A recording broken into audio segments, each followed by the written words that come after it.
I want to ask more about the grounding. So you can imagine two things that might change, which would make the grounding more difficult. One is that as these models get smarter, they're going to be able to operate in domains where we just can't generate enough human labels, just because we're not smart enough, right? So if it does like a million line pull request, how do we tell it like this is within the constraints of our morality and the end goal we wanted, and this isn't?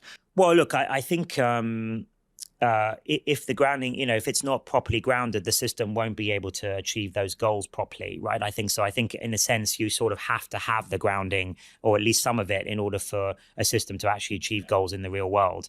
I do actually think that as these systems and things like Gemini are becoming more multimodal, and we start ingesting things like video and audio visual data as well as text data, and then the system starts correlating those things together.